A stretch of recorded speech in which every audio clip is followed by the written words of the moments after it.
네, 반갑습니다. 이화여대 송민호라고 합니다. 인사드리겠습니다. 그래서 오늘 이제 여기 한번 화면 봐주시면요. 인트로가 커넥티비즘이라는 겁니다. 커넥티비즘은 뭐냐? 자, 제가 한번 준비했는데요.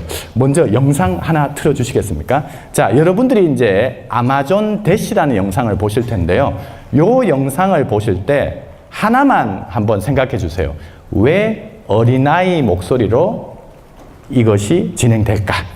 자, 그럼 영상 한번 보시죠. If you're like me, I get tired of always running out of stuff. It gets pretty frustrating. That's where Amazon Dash saves the day. With that simple design, it makes 자, 이건 뭐냐면요. 집안에서 어떤 물품이 떨어지면 요 막대기 같은 걸로 바코드를 찍으면 이제 쇼핑 리스트에 올라가게 됩니다. 그리고 이제 실제로 제품이 없는 것은 말로 하면 worry 됩니다. about being out of something you need. With Amazon Dash, you can order over 500,000 items.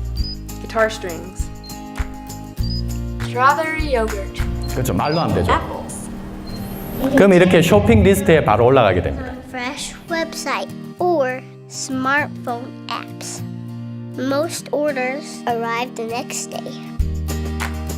And things get delivered right to your door. How cool is that? No more parking lots, waiting in lines, or losing kids in the store.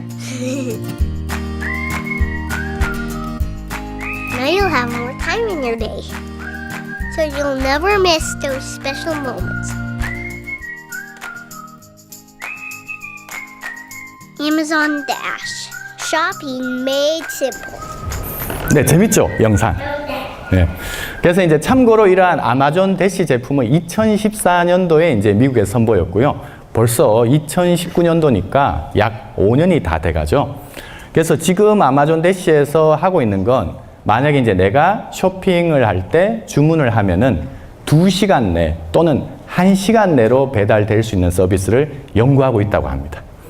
그럼 이제 여기서 여러분들이 좀 고민을 하셔야 되는 게요. 그러면 이걸 보여준 이 의미가 뭐냐라고 했을 때 첫 번째는 이런 겁니다. 내가 이제 이런 막대기 같은 기계하고 쇼핑하는 거하고 이렇게 연결되는 거예요. 커넥트 이렇게 연결되는 거죠. 그 다음 이제 두 번째가 뭐냐 하면은 내가 기존의 아마존 대시 제품을 통해서 주문을 했던 것들을 인공지능이라든지 또는 이제 어떤 기계적인 내용을 통해서 이미 다 빅데이터로 가지고 있는 겁니다. 굳이 내가 주문을 하지 않아도 주문할 때쯤 되면은 여기 이제 아마존 물류센터에서 우리 집에서 가장 가까운 물류센터에 주문이 예상되는 물품을 미리 갖다 놔요. 그러면 어떻게 됩니까? 내가 그 다음 날에 주문을 하면은 바로 배달이 되겠죠. 그래서 이제 이러한 것들이 이제 커넥티비즘의 대표적인 사례다. 그러면 여기서 또 우리가 고민해 볼 만한 게 우리나라에는 없을까? 있습니다. 여러분들도 이제 부모님하고 얘기해서 시켜본 게 있을 텐데요. 바로 쿠팡맨입니다. 로켓 배송. 로켓 배송이 왜 중요하냐? 이제 로켓 배송은 다른 이제 물류센터보다 제품을 빨리 배달하다 보니까 사람들이 그 로켓 배송을 많이 이용해요. 그러면 실제로 쿠팡에서 로켓 배송을 자주 이용하는 사람들의 라이프 로그라고 합니다. 그러니까 이 사람들은 무엇을 먹고 그 다음 언제쯤 어떤 것을 시키겠다라는 데이터가 다른 데보다 훨씬 많이 쌓이게 됩니다. 그러면 이제 몇 년 후에 쿠팡에서 이러한 아마존 대시에서 나오는 이런 스틱 같은 게 나와가지고 이제 말로 주문을 하면은 금방 배송이 되는 거죠. 그래서 아까 초반에 드렸던 이야기 중에 왜 어린아이 목소리였을까라고 했는데요. 이런 겁니다. 너희는 아마존 제너레이션이다. 그러니까 너희 때부터는 쇼핑이란 건 사라지는 거다. 그래서 이제 결국에 우리가 이제 부모님들도 뭐 X세대, 뭐 Z세대 들어보셨던 것처럼요. 결국 이제 이 미국에서는 아마존 세대가 돼버렸습니다. 그러니까 아까 이제 보시는 것처럼 어릴 때부터 쇼핑센터에 여러분도 지금 기억나죠? 오늘도 끝나고 나면 뭐 할 겁니까? 저녁 때 부모님들하고 마트에 갈 수도 있지 않겠습니까? 그럼 같이 막 쇼핑하고 했는데 아까 여기 영상에서 보시는 것처럼 어릴 때부터 막대기 가지고 쇼핑을 해버리면 얘들이 커서는 쇼핑을 하겠습니까? 안 하겠습니까? 안 한다니까요. 그러다 보니까 미국에서는 체험센터라는 게 생겼어요. 일부러 쇼핑을 한번 체험해 보는 거예요. 아, 이런 게 쇼핑이었구나. 그러다 보니까 결국 아마존 제너레이션이라는 것을 나타내기 위해서 어린아이 목소리를 했다고 합니다. 자, 그러면 이제 이걸 우리가 입시와 좀 연결해 보죠. 왜냐하면은 결국은 이제 우리나라의 이 입시 환경에서 저는 이렇게 생각합니다. 교육도 좋지만 이 어떤 대학을 간다는 게 교육적 경쟁이 아니라 시간 경쟁입니다. 그러니까 왜 이제 우리나라가 교육열이 치열하냐 하면은 주어진 시간 내에 주어진 결과가 나와야만이 최소의 비용과 최대의 노력을 들일 수 있기 때문입니다. 부모님들은 이해하시고 우리 자녀들은 아직 그건 무슨 말인지 이렇게 생각될 거예요. 결론은 이제 재수하면 안 된다 이 말입니다. 그게 아주 이제 심플하게 던지는 이제 의미인데요. 자, 그러면 이제 그렇지 않기 위해서 여러분들 때부터 조금 이제 이 커넥티비즘에 이제 노출되면은 훨씬 좋은 공부법을 이제 익히게 되시는데요. 한번 보시죠. 2019학년도 서울대 일반전형 치과대학 면접 문제인데요. 자, 치대는 면접을 어떻게 하냐면요. 방이 이제 4개 룸이 있어요. 4개 룸이 있고 각 방마다 학생 한 명과 교수님 한 분이 서로 이제 대화를 합니다. 그래서 문제 푸는 것도 있고 뭐 학교 생활에 대해서 물어보는 것도 있어요. 자, 근데 그 첫 번째 방이 바로 이 문제가 나왔습니다. 책상 위에 보니까 덜렁 이 사진 하나 딱 주는 거예요. 이렇게 딱 사진 있고 그리고 교수님이 얘기를 해요. 1분 동안 이 사진을 보고 연상되는 것을 얘기해라 이런 거예요.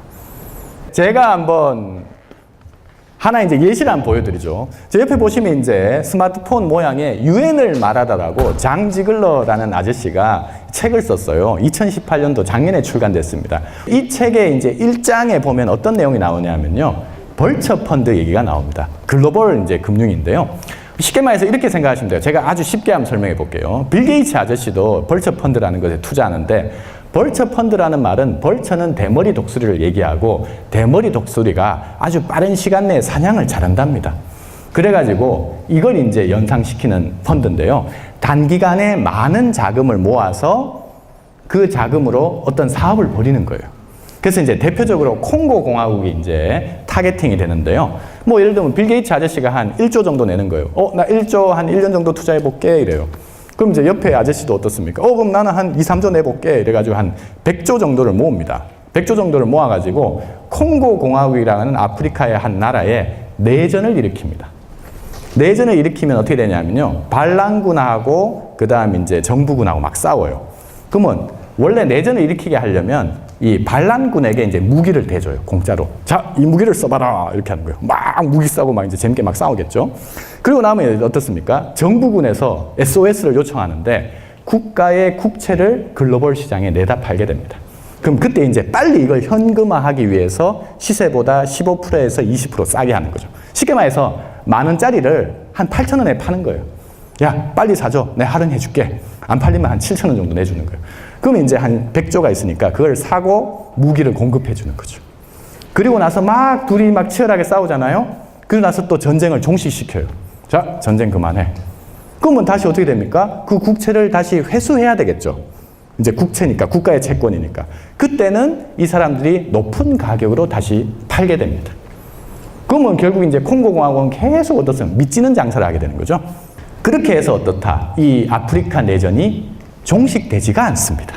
그러다 보니까 이러한 난민이 발생하는 원인을 글로벌 금융의 어떤 관계 속에서 합격생이 얘기한 겁니다. 어떻습니까? 치대를 지원한 애가 글로벌 금융의 어떤 이 맥락을 이해하면서 단순히 국경 없는 의사회로서 뭔가 이런 난민을 돕는 것, 이런 것으로는 한계가 있다. 근본적인 어떤 이 내전을 종식시키기에는 무리가 있다라고 얘기하는 거예요. 그럼 어떻습니까? 정말 교양 있고 글로벌적인 의사 아닙니까? 이게 바로 커넥티비즘의 핵심입니다. 그러니까 어떤 애는 이걸 보고 어떤 수준에서 얘기하고 어떤 애는 또 저런 수준에서 얘기하고 이것이 결국 동일한 사물과 그것을 연결하는 것들이 어떤 수준이냐에 따라서 학습자의 수준을 결정하게 돼버립니다. 그러면 이제 여러분들도 이제 고민을 해봐야 되는 거죠. 아, 맞다. 이걸 보고 어떻게 그걸 생각해내지? 그러다 보니까 결국 풍부한 독서. 아이러니하게 내가 만약에 어떤 특정 학과를 간다면 그 학과와 관련된 책만 읽는 게 아니라 다양한 책을 읽어야 되겠죠. 그래서 이제 결국 이 커넥티비즘은 여러분들이 어떤 게임을 만들기 위해서 게임과 관련된 파이썬이라든지 이런 코딩 책을 읽는 게 중요한 게 아니라 스토리 라인을 잡아야 되거든요. 그럼 스토리 라인을 잡으려면 이제 어떤 책을 읽어야 되는가? 이제 이런 것들이 이제 여러분들에게 주어진 사명이다. 이런 생각이 듭니다.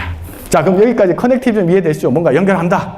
그리고 이제 나중에 이 그림 보면은, 답이 좀 재미난 답변이 나오더라. 이렇게 생각하시면 되겠습니다.